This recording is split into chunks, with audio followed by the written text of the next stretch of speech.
So as I was just saying, I'm going to continue today with the series of classes on thinking about thinking. And the motivation for this, as you're aware, is that we are on the cusp of major technological breakthroughs. We're in an age of accelerating technological change. One way to think about this, we completely take for granted, I assume, in 2023, that we have pocket computers, handheld digital devices that perpetually and ubiquitously connect us to the World Wide Web and allow us to make phone calls, check email, use GPS, do banking, and of course, I have to add, maintain our profiles and engagement on social media. And I'll just point out to you that 2012 is really the year in which this technology becomes broadly available for ordinary consumers. That's only 11 years ago. And here we are 11 years later, with over 2 billion human beings currently connected with these devices. And in societies like ours, it's just completely taken for granted that, of course, you'll have access to this. And so we live in an age where the hackneyed metaphor of the frog placed in warm water and then you heat it gradually and it doesn't even notice that it's beginning to cook, where we have become inured to rapid technological change. Of course, you will remember an era in which computers were primarily a thing that the government used in large facilities. Then they became something slowly but surely that consumers had access to. And then slowly but surely they became handheld devices. And I think sometimes we lose track of how deep and fast these technological transformations have been.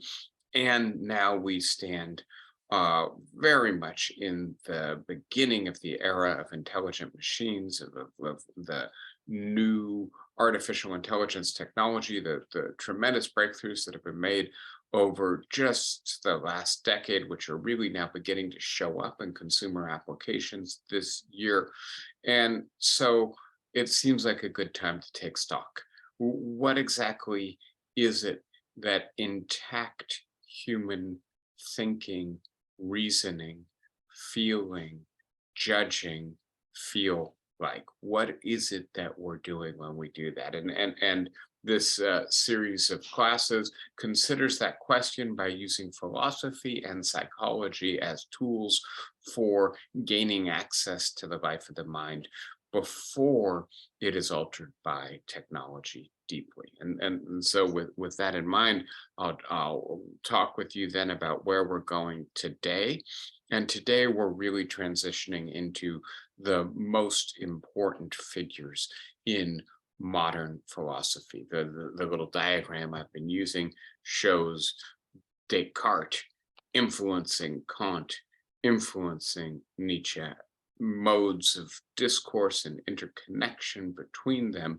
And having spent a fair bit of time on Cartesian doubt and skepticism in the previous course, we'll talk just a little bit about this to refresh your memories. I now want to trace the dialectic here of development from Descartes through a couple intermediaries that we talked about, Hobbes and Hume in particular, to Kant.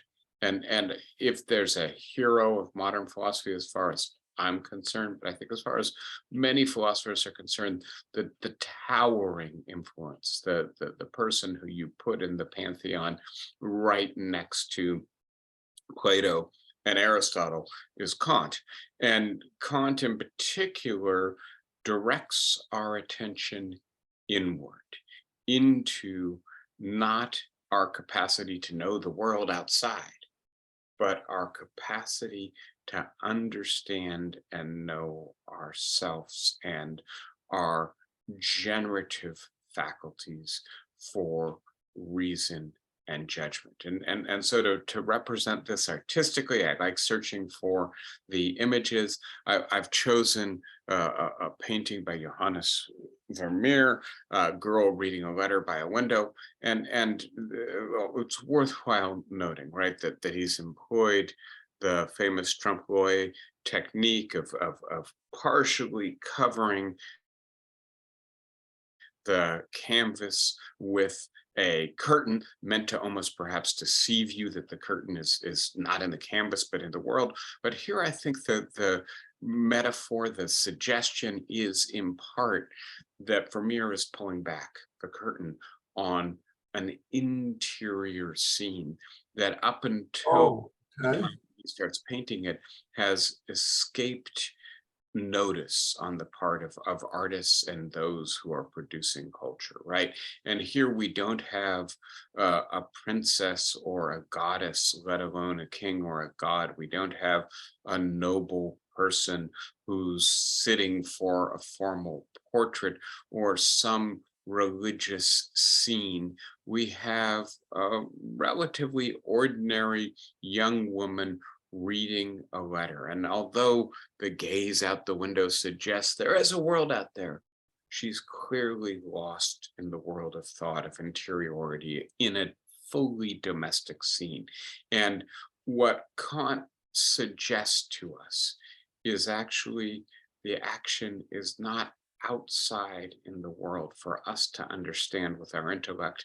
It's inside in our deep interiority, in the depth of our personality and the source of spontaneity that resides within us in terms of our reason and the capacity for regulating and acting that it gives rise to. And I think Vermeer's shift of attention to the interior is a perfect representation of that idea. So we are now getting down our genealogy of philosophical thought that gives us the resources to understand ourselves. And I'm just going to refresh your memory. We spent a lot of time with Plato and Aristotle, and the idea that, to put it in very Hollywood terms, the truth is out there, right? That whether it's knowing through intellect, deep philosophical truths that allow us to ground then workable knowledge of the ordinary world, or instead knowing the purpose, the aim, the end, the telos of all things, and especially of human life. The intellect gives us access to essential truths that then allow us to overcome the unreliability of ordinary knowledge. And the modern right transmission of these ideas comes through Christianity. And then at the beginning of the modern philosophical tradition, we have the figures of Descartes, Hobbes, and Hume. And the suggestion I made with you last week is that Descartes, as a result of the experience of the wars of religion, the scientific revolution, the idea that maybe pagans got some things right, that not all truth resides in the revelations of Christianity, opened up the door for radical modern skepticism, for the idea that we are perpetually confusing the representation of the thing itself for the thing itself, and that all we have access to is the representation of the thing itself.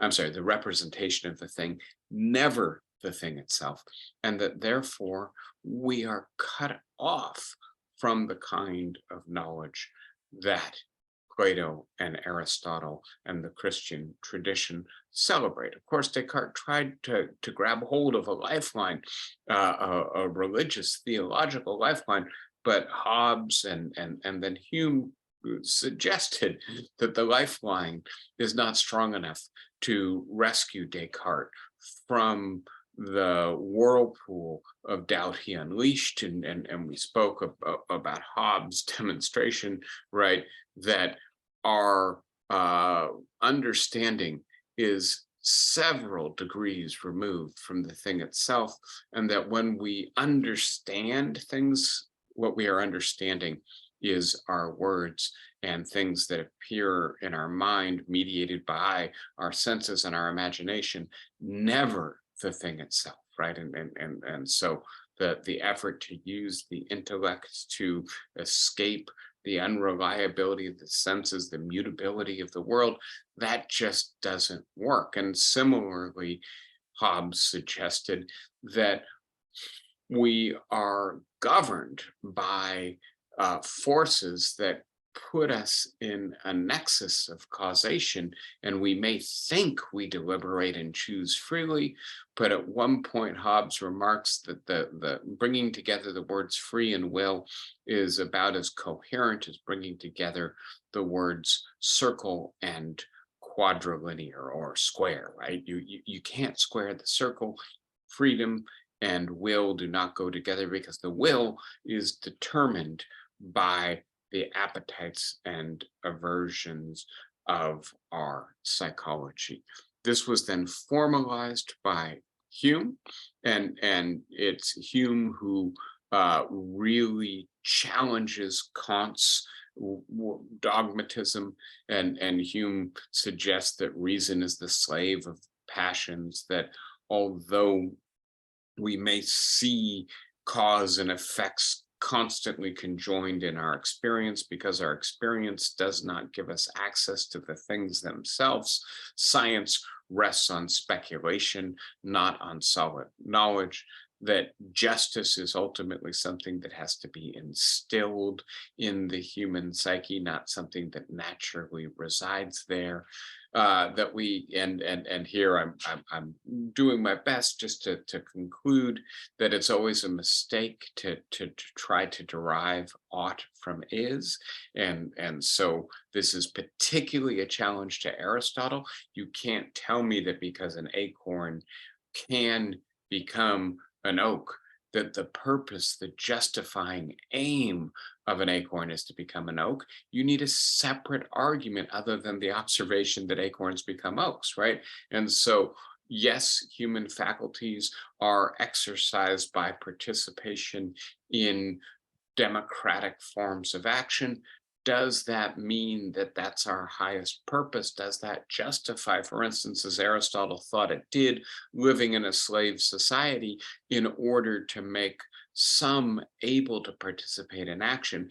And Hume says, no, we need a distinct normative argument. We can't just move from an empirical premise to a normative conclusion. And so the challenge for normative philosophy is to justify our normative propositions as a separate order of ideas.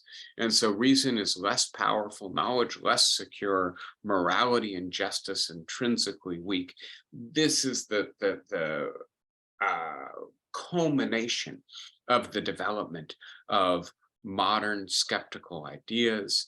And the conclusion, I think, is that there's a decisive destruction of ancient foundationalism, and hence also of medieval Christian certitudes. It may be still that the truth is out there, but we don't have any access to it.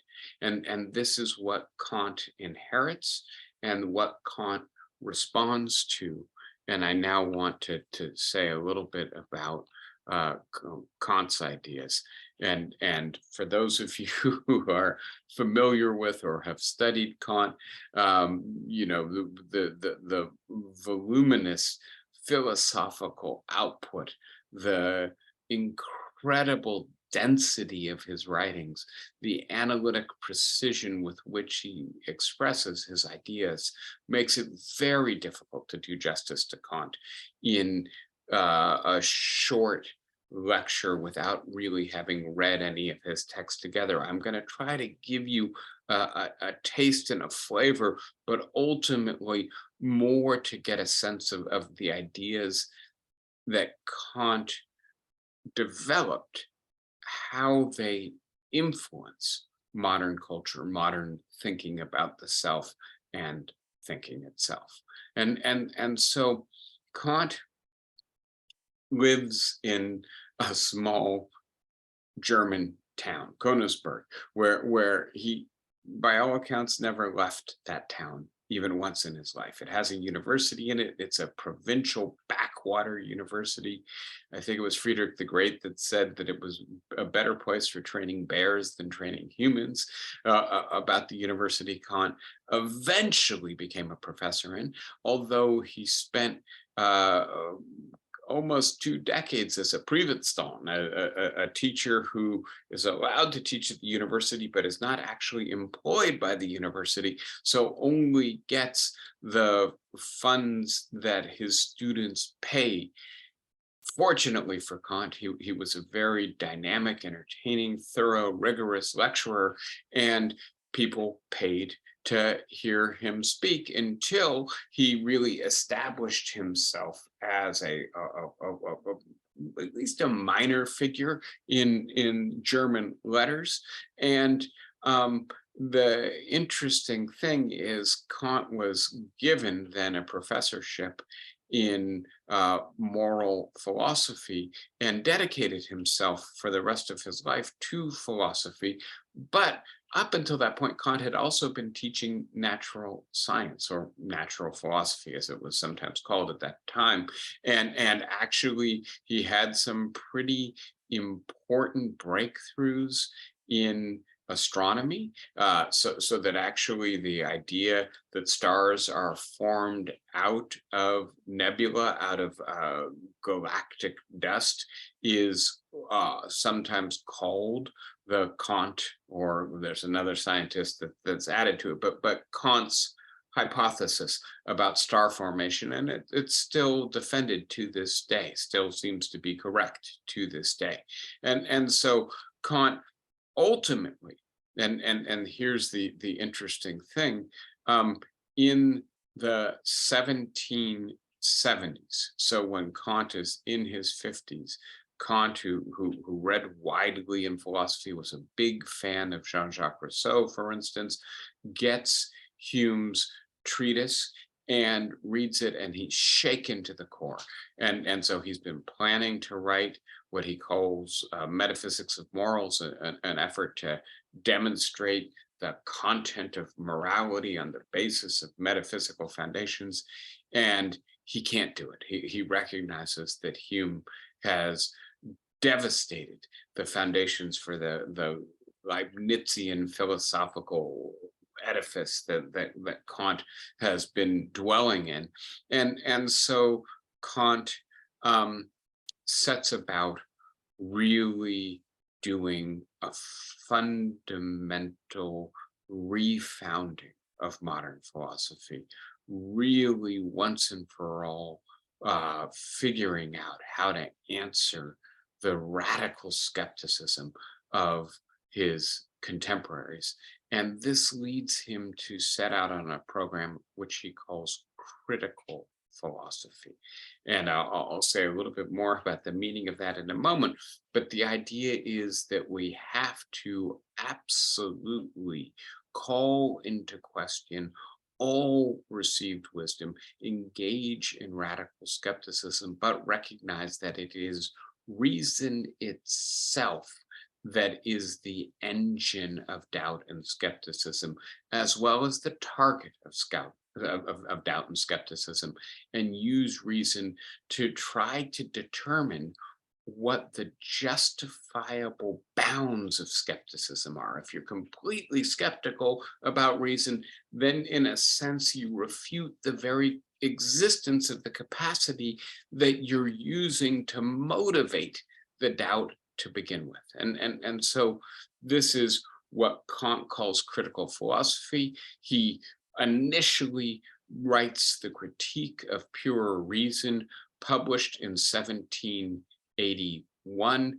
in which reason, he suggests, will be constituted as its own tribunal to seek the ground for its own authority.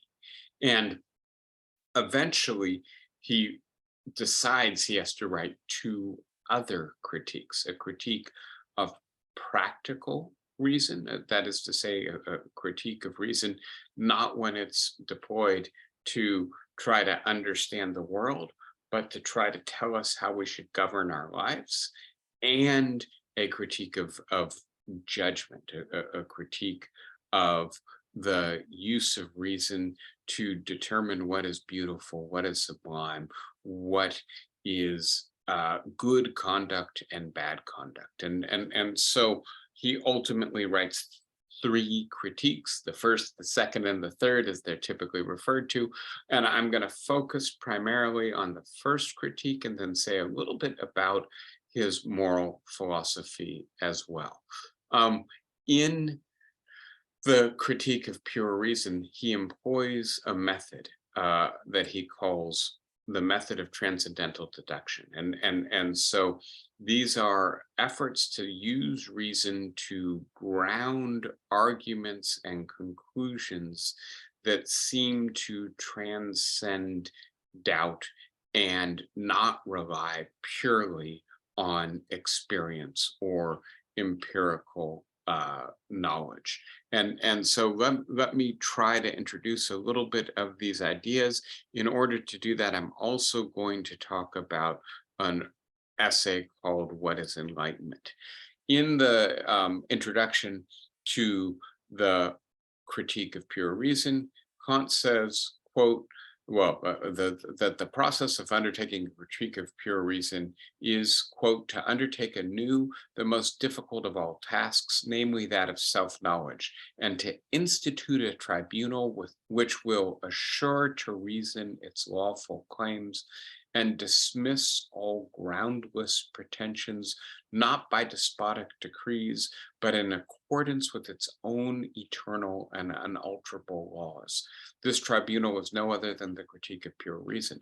And so I hope you see there's an idea that reason is a faculty that cannot be dogmatic, right? It has to be self-critical, and it has to ultimately use philosophical deduction to study itself. He continues that it's actually a different passage, but I think it continues the basic methodological ideas. The method of undertaking a critique of pure reason is radical self-criticism. Reason must in all its undertakings subject itself to criticism. Should it limit freedom of criticism by any prohibition, sorry, that's a typo, that should be any, it must harm itself, drawing upon itself a damaging suspicion.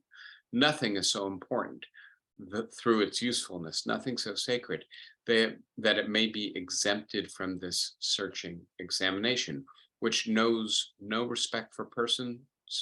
Reason depends on this freedom for its very existence. For reason has no dictatorial authority. Its verdict is always simply the agreement of free citizens, of whom each one must be permitted to express without let or hindrance his objections, or even his veto.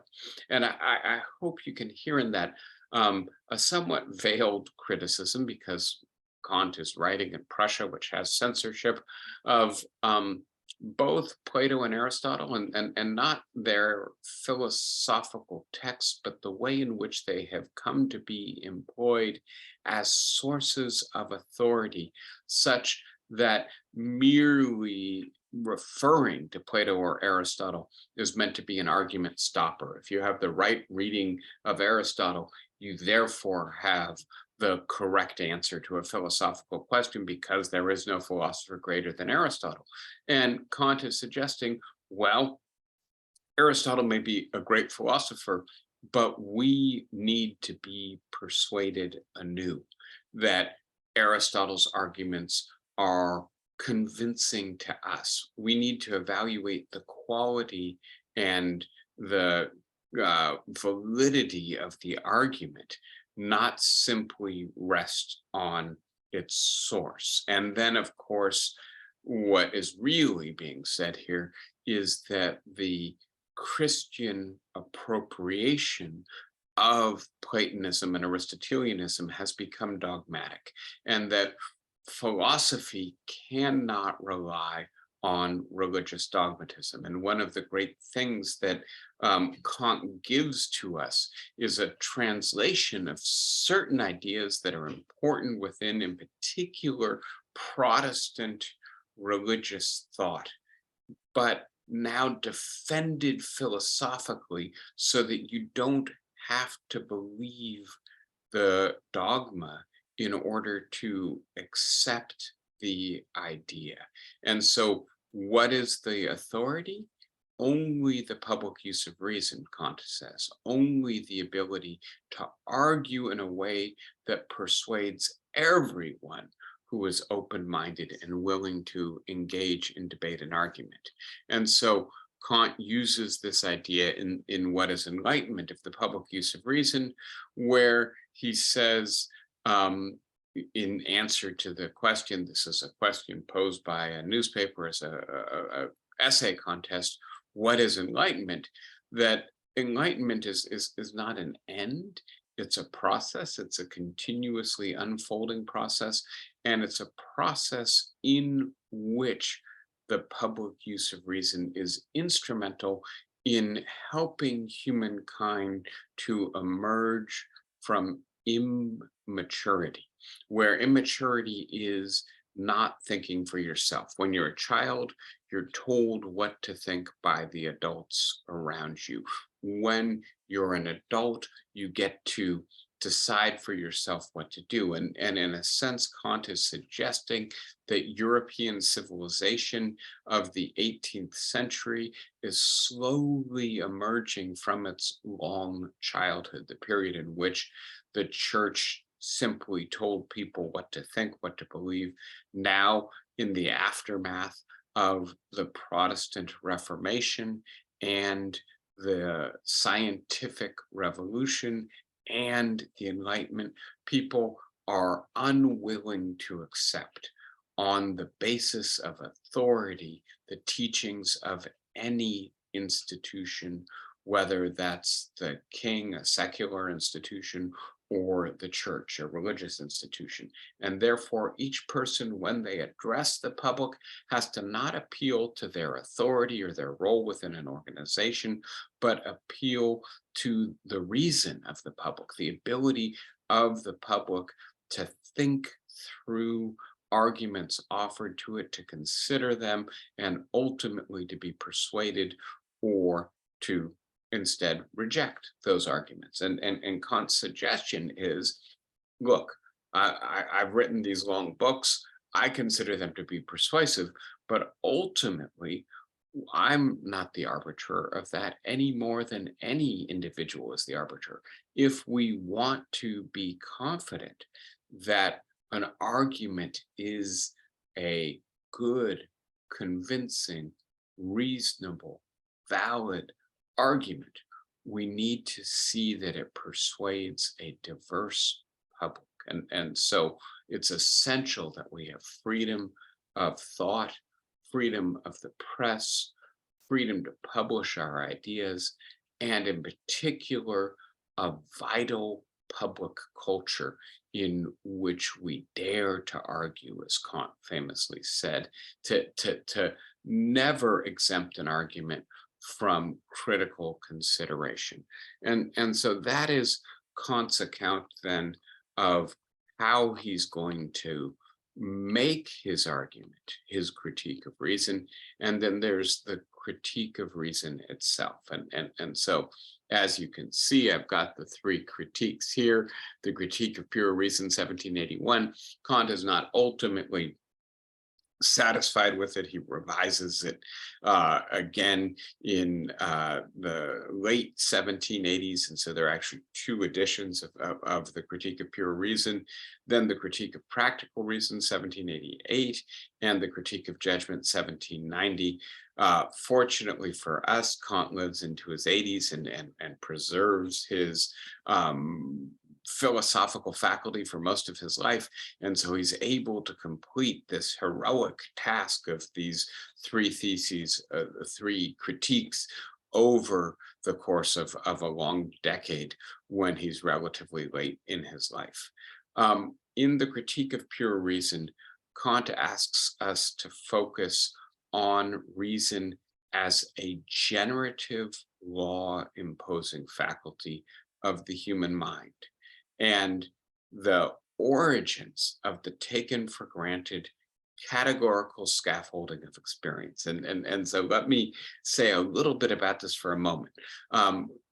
Hume had, in his riddle of induction, suggested that we can never know that causation is actually going to apply to the future simply based on the fact that we have constantly witnessed it in the past. The ball strikes the other ball, and every time that happens, its momentum is transferred. But because we don't have access to the nature of the thing itself, the balls in the real world, all we have is our understanding lodged in our head.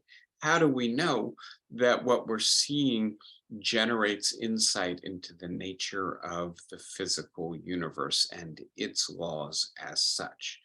And Kant concedes to Hume that we do not know the laws that govern nature itself, but we do know that we could not make sense of a world in which the laws of causation didn't apply, right? We implicitly rely on those laws every time we take a step, every time we lift a glass to our lips, a fork to our mouth. We are relying on the action that I perform is going to produce the consequence that I anticipate, because that's the way the world is governed. And Kant suggests we are imposing the category of causation on the world. And we know that we can't but impose that category on the world, that if we somehow didn't, then we would be at loss, at sea in the world.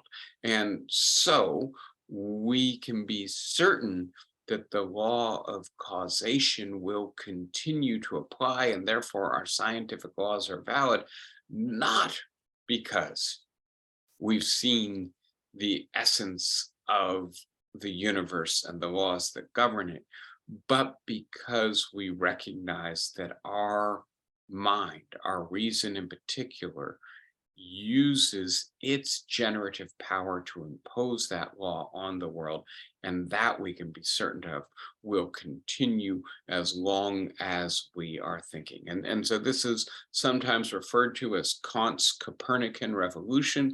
Copernicus famously said, right, that the Earth does not have the central place in the universe. The sun does not rotate around it. Yes, it looks like the sun rises in the morning and sets in the evening, but that's actually because the Earth is rotating, not because the sun is rotating around us, but because we're turning on the axis. And Kant similarly says, against Plato, Aristotle, and the Christian tradition, the truth is not out there, right? It's not that we are somehow able to penetrate into the essential truth of the universe. The truth is in here. But he adds, and this is critical to see, and so I'm going to pivot to this diagram for a second. This is not just a abstract truth of reason. And so to take Descartes as an example, and I have this diagram here, which I've generated for you, to try to get at this critical idea that is perhaps Kant's central contribution. The idea that there are two kinds of knowledge grounded or relied upon in various philosophical traditions. One of them has to do with the relationship of truth claims to concepts and reasons. And so how much truth can we derive from our reason. And here the distinction is between an analytic truth and a synthetic truth. An analytic truth derives from the content of the concept itself. The way in which Kant puts this is the predicate is contained in or explicates the subject. And the standard example here is that all bachelors are unmarried men. That just kind of means you know the definition of bachelor, right? And so that clarifies the concept but doesn't add anything new to the concept. A synthetic truth, on the other hand, adds information, right? The thing that you are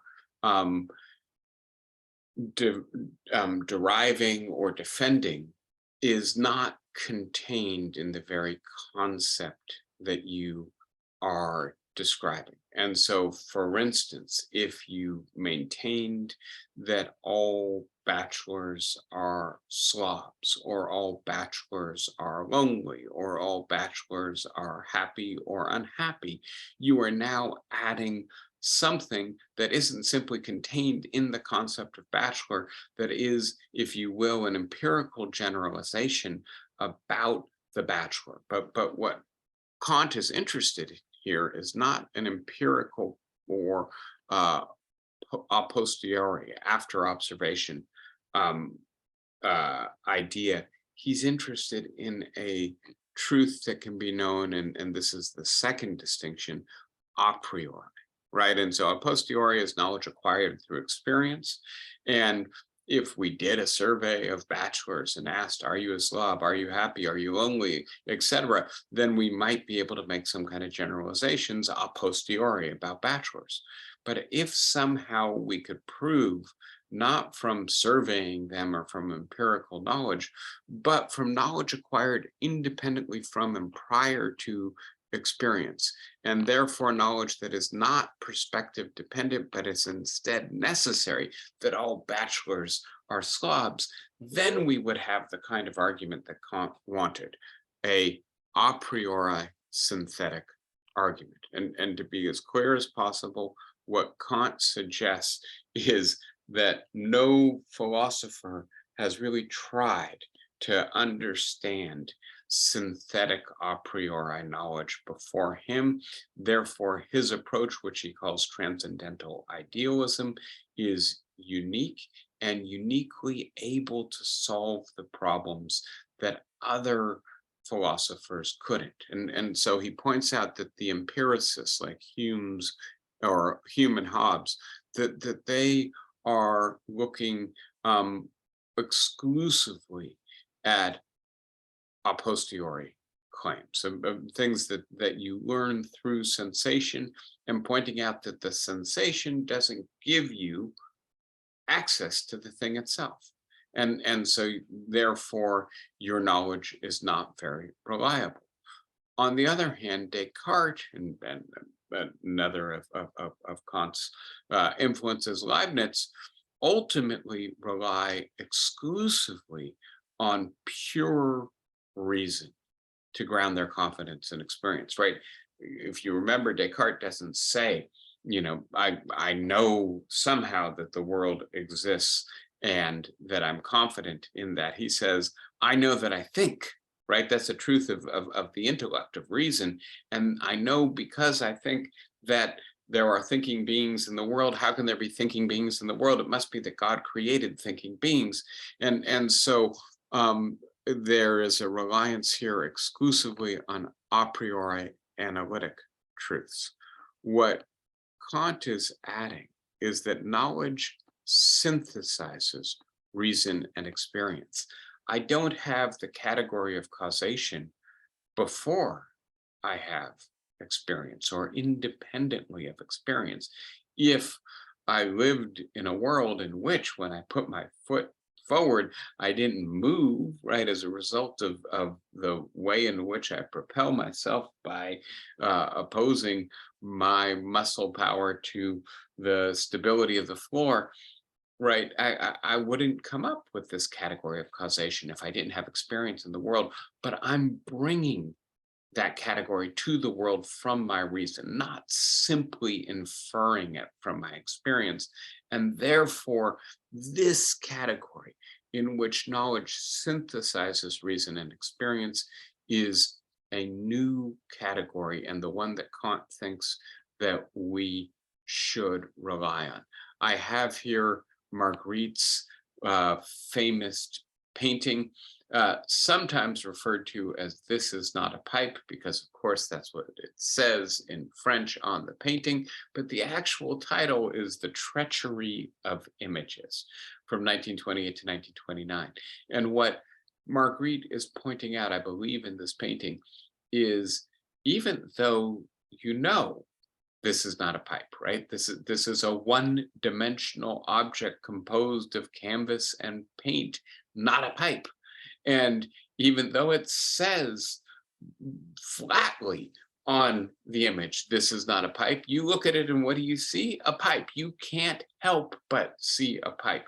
Your reason is turning the one-dimensional space of canvas and paint into a three-dimensional object, because on the one hand, Marguerite has painted it to give the illusion of three-dimensional space, and on the other hand, you have the concept of pipe, and this is an exemplary pipe. And so this is, I think, a very good example of how reason imposes on the world the form through which we perceive and understand the world.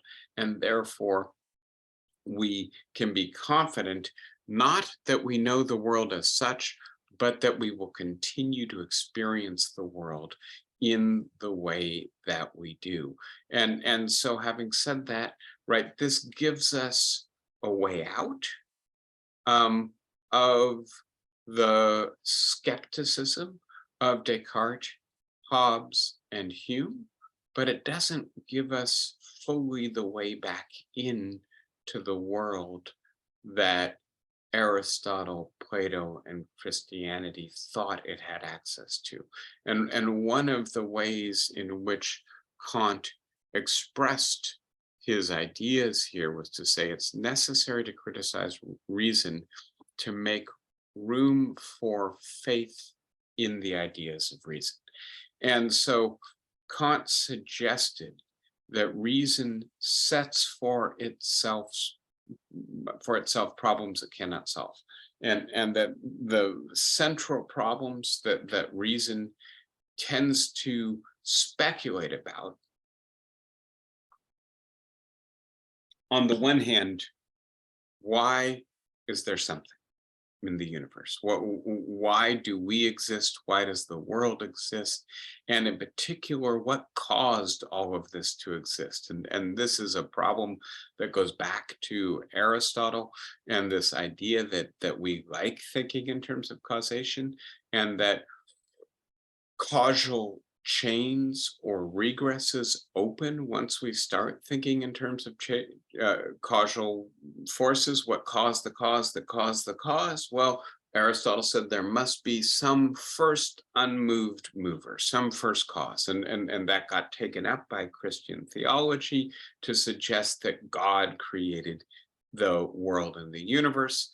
And Kant suggests that, in a sense, some idea like that is almost inescapably the result of the kind of speculative thinking that we do because we are creatures equipped with reason. Similarly, Kant suggested that we want to know why bad things happen to good people. We want to think that there is a reward for doing the right thing, that the reward is not just knowing that you've done the right thing, but in some sense that you deserve some sense of acknowledgement, recognition, and ultimately some kind of vindication. And that we live in a world in which, for many people, doing the right thing, being a good person, just means that you're vulnerable to being taken advantage of and exploited by bad people. And so if that's the universe we live in, then there's no reward to being just, to being good. And that seems like an evil world, right? A bad universe. And so we are inextricably drawn to the idea of immortality, that somehow there must be something beyond this world in which those who have been good in this world and only suffered in this world for their goodness, the Jobs of this world, are somehow at some point rewarded for their justice, for their decency, for their faith. And so we're drawn to the idea of immortality. Third and final idea here, we know that when we drop a rock, the rock has no choice but to fall. The rock is governed by natural laws that determine what it's going to do. This is Hobbes' view of humanity as well, right? That we are impelled by our desires and aversions, that our desires and aversions are the result of past experience, that past experience merely works causally on our motivations to give us the motives that we have, that the illusion of freedom stems only from those cases where we experience conflicting desires and aversions, but that's an illusion, right? And Kant says, well, we don't think of ourselves as being like rocks. We think of ourselves as being capable of determining ourselves. As a matter of fact, we have an idea of freedom, maybe even an experience of freedom. We know that when we walk up to a burning building and we see that there is somebody helpless inside, perhaps a baby, that everything in our nature rebels against the idea of putting ourselves in danger to rescue somebody we have no relationship with and no fondness for. And yet, very often, in fact, we do exactly that. We overcome our inclination for self-preservation, and that seems to be an exercise of freedom. But can we prove that we are not determined by the psychological forces operating within us? No, we can't, but we nevertheless need to have this idea that we are self-causing causes ourselves, that we don't just, like other animals, follow our instincts wherever they take us. We don't steal, we don't rape, we don't murder, we are sometimes generous. And the reason we do all of that is because we think those are the right things to do, and that is a reflection of our freedom. And what Kant says about God, immortality, and freedom is reason is ill-equipped to demonstrate the existence of God, the idea of immortality, the capacity for freedom, but for precisely the same reason, it is also not equipped to disprove, that it cannot refute the idea that there is a God, that we might in fact have immortal souls, that we do have a capacity for freedom.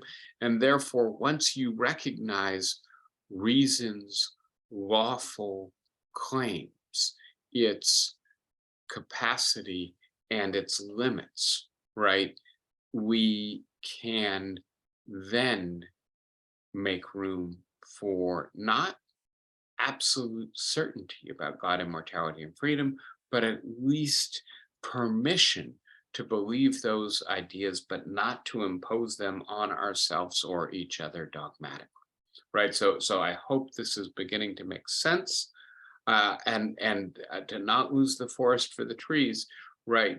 Kant is turning the focus from the intellect, from the understanding, from knowing the world, back into reason as generating the categories that give structure, shape, content to the understanding, and saying It's in here, not out there. We are the locus of our own most certain knowledge. I'm going to stop there. We've got another few minutes, and I could talk with you about Kant's practical philosophy, but you guys have let me go uninterrupted for quite a while now. And I do know that the material I'm covering with you is a little bit technical, a little bit involved. I'd like to hear what you're thinking about it, what questions you might have, what reactions or objections you might have. Anybody want to start us out? Wendy, I like the big smile on your face. I can't tell what you're thinking. Marion, you go ahead.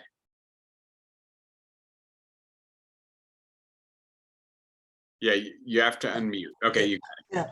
Yeah, it just makes me think how I would love to see a debate between Kant and Trump these days. Oh my goodness. Yeah. I don't know if we can reconstitute such a thing, but wouldn't that make a wonderful play? Yeah, so I've, I have to admit, I have played and replayed in my head the famous debate between Trump and Hillary Clinton, in which Trump is stalking Clinton and looming so large behind her, invading her space, essentially implicitly bullying her, and how Hillary might have responded differently and how that might have changed the outcome of the election in 2016. I have no doubt. And by the way, it's not just that Kant produces these tremendous texts. He is, by all accounts, a formidable intellect in person as well. And it's interesting. Kant never married, right? Famously, there were a couple women he was interested in, and by the time he got round to maybe thinking he should pursue them, they were already wed to somebody else. He was not very decisive in that respect, but he hosted almost daily lunches, and his lunches apparently went on for an hour and a half exactly. He was a incredibly routinized man. That the joke in Königsberg was that you could set your clock by Kant's walk because it occurred at exactly the same time every day. And he always tried to have his guests leave his lunch after he had told a joke, because his laughter was good for digestion. And so it wasn't just that they would be leaving in a pleasant mood, but that it was essential that he assist them to digest the food that he had just served them. But by all accounts, he was an incredibly erudite, sharp, impressive man in person as in text. I can only imagine that he would have pulverized the likes of Donald Trump, who right, I think we have to be careful. Trump is not a stupid man, right? He does stupid things because he doesn't seem to be very much in charge of himself, right? He tells his assistant to, most recently we're finding out, destroy the tapes of his own security system, and does so in a bungling way. But I don't think that's because he's stupid. I think that's because he's unrestrained, narcissistic, and impetuous, that he has faults of character. But having said that, I think, that there's this famous moment in the first book of the Republic in which Thrasymachus, one of the characters, is saying, look, Socrates, if you had a ring that made you invisible, you would go steal too. And Socrates says, no, I wouldn't, not because I couldn't get away with it, but because it would be bad for my soul to have done it. And at some point, Socrates' argument seems to reach Thrasymachus, and Thrasymachus, as Plato tells the story, blushes and then basically bows out of the conversation. And you got to wonder, is there anybody who could make Donald Trump blush? Maybe we need to resurrect Immanuel Kant for the job. Thank you for envisioning, Marion. And I hope you'll write the play, because we need. No, but I have a grandson who might try it. Good. David, go ahead. Well, I actually, Marion's idea isn't too far-fetched.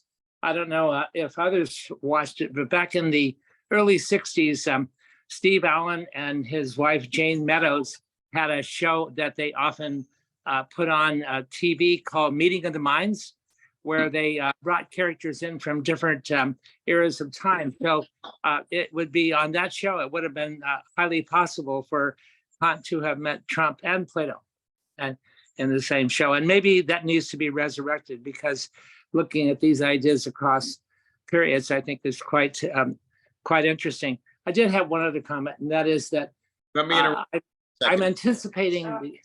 Go ahead. So I just got to share with you really quickly. Are you familiar with the Monty Python sketch in which the Greeks play the Germans in the British? No, but I can imagine it. And so they're walking all over the field, scratching their heads, holding their chins, completely indifferent to the ball and the game. Right. And the skit goes on, and finally, with 2 minutes left, Socrates decides to kick the ball into the goal. But yes, there has been a little, and you do have Kant and Socrates and Plato and Aristotle, etc., on the field for that little skit. So you can Google that. David, go ahead. Well, the other thing I was going to say is that I'm looking forward to where power and particularly social issues come into this, because so far the what you're contraposing toward reason is passion and desire. But as I look at a lot of the modern accounts of where we are in terms of human relations and the like, a lot of I think what a lot of people think that what determines your actions is actually the environment around you and the social institutions and the cultural institutions that shape those, and that we're really sort of all victims of the situations and also people in power who perpetuate those institutions. And I'm assuming that that's going to come in the postmoderns. So the two things I'll say very quickly in response to that, and so I thought you were maybe going to go someplace else with this. I'll just say where I thought you were going to go for a second, and actually Hume and Rousseau, the other members of the Scottish Enlightenment are more clearly like this. Adam Smith and Hutchinson, for instance, the idea that ultimately the source of morality and decency is not reason, but sympathy or compassion or pity, that it's emotional and not rational. And I have to admit, I'm neglecting that in the history of philosophy. I'm going to come to that later when we get into psychology, because I think that might be the better place to talk about the emotions. But that isn't where you went, right? But it's an interesting question, right? Do perhaps these philosophical texts exaggerate the importance of reason, intellect, understanding, will, and unduly diminish the importance of sentiment, emotion, compassion? But you were actually talking about an idea that I'm going to suggest we get most clearly in the Hegel. And Hegel famously says about Kant that Kant thinks he's turned reason in upon him on itself, but what he's really done is used 18th century reason to map 18th century reason, right? And 18th century, by the way, Protestant German reason to map 18th century Protestant German reason. And Hegel's point is not to completely dismiss Kant as culturally and historically specific and therefore relative. Hegel's point is when you reflect upon reason, you're always reflecting upon it as already socially constituted. Reason doesn't just exist in the head as this always identical essential capacity. It's shaped by the concepts, categories, lenses, ideas that your culture gives you to think yourself with. And that's exactly where we're going. And part of what I want to suggest to you is that Kant's Copernican revolution, just like Vermeer's pulling back the curtain on the domestic scene, is a revolution in Western thought. And it's one of the reasons we're so focused on ourselves, on our subjectivity, on our identity, is because we have come to see reason as a constructive capacity for self-shaping. And that in a sense, Kant gives us that category, not as a understanding of reason as such, but as an understanding of reason in modern, call it European culture, that we're still very much indebted to, and that I think is worth defending, and perhaps also threatened by technological development, as well as by, the galloping commodification of our culture by contemporary capitalism, et cetera, right? It's not just artificial intelligence that threatens the way in which we should value our expressivity, our interiority, our capacity for self-creation.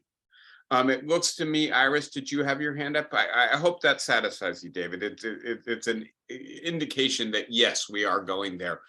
Maybe not exactly in the way that you would want, but we will be getting to these themes. Great. Iris, you do have to unmute yourself first. You're still muted, Iris. I'm sorry.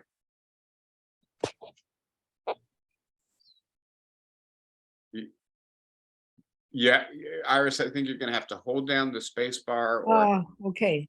How There you- about now? yes, perfect. Oh no, Iris, you went away. Iris, so hold the space. Keep it. There you Okay, go. keep There you it go. down. Okay. I want to point out what Suzanne Langer, a modern philosopher, said about the capacity of our brains to grab a fast-moving environment. Mhm. And what we have seen in this enormous thrust into modernity is the fear it has generated in a large proportion of our population that we need a strong man to tell us what we need to know, because we cannot reason our way out of our terrible fear that things are out of control. So the environmental issues, I remember a politician once asked, sir, what's the most important thing that affects your political decisions? And the politician said, events, my dear man, events. Yeah. And I think that's what we've gotten caught up in. We were rather on a nicely developed path where Republicans and Democrats could work together on some agreement of what reality required of us. And it's gone off the rails for a huge number of people. So I just wanted to inject yet another convoluted concern. No, and so it's funny. I started with Hannah Arendt, and Hannah, you may remember 4 weeks ago, whatever that was, I was talking with you about this way in which Arendt diagnosed the origins of totalitarianism and the banality of evil in terms of Adolf Eichmann, in terms of thoughtlessness and lack of capacity to develop, or lack of institutions that develop our capacity for judgment. Suzanne Langer is, I think, in many respects similar to Arendt. Her philosophical interests and influences maybe were a little bit more Viennese. I believe she's from Vienna. but a Viennese Jew, and so influenced by Wittgenstein and the Vienna circle of logical positivism. What's interesting is Langer is not much studied in contemporary philosophy. I know her, and I'm curious maybe how you know her, Iris, because my father studied at UC Berkeley in the Oh, my goodness. 50s, and Langer was very influential at Berkeley in the 1950s, and so what is her book, Ways of Seeing? Is that right? No. There's a book that was sitting on my father's bookcase that I picked up one day. So that's how I know Langer. But having said that, no, Philosophy in a New Key, right? That's Yeah. the one. Yes. But she's not much taught or admired, I think, in contemporary philosophy, although her influence on people who came out of Berkeley at a certain period, I think, remains kind of strong. But yes, I do think to come back to this central insight, and Arendt kind of has a similar take, right? It's in times of tumult, it's in times when we feel the center doesn't hold, things are falling apart, and that can be economically, there's hyperinflation, or it can be socially and culturally. All the gender norms are being challenged, and now gay people can marry each other, and we used to be a primarily white Christian nation, and now we're a multicultural nation. It's too much, right? Somebody please hit stop, and even better, reverse. And who can do that? It has to be somebody with the strength, the will. And by the way, we're going into Nietzsche, right? And I do think that in a sense, Nietzsche is the origin of this celebration of will as actually the central capacity of the human mind, and that it's will in its capacity to impose order that should be most valued, right? And so this idea that the world is disorderly, and we need some strong person filled with will to reimpose order. You know, we talked about the debate between Kant and Trump. Okay. The real debate here is between Kant and Nietzsche. One of my old friends says that's Spider-Man versus Superman, right? You know, that's the big debate, or the big fight in the German philosophical tradition. All right, how's that for a good place to leave off? We've got Spider-Man versus Superman. Wonderful being with you guys as always. I'll say what I have said for several weeks now. You know, maybe next week there'll be a new indictment of Trump, and maybe we'll pause and talk about that. I, for one, am enjoying not having to dwell on everyday politics every weekend with you. My intention is to continue along these lines for a while. So thank you. Be well. Lovely as always to be with you on a Saturday. Take care and see you next week. Thank you, guys. Thank you.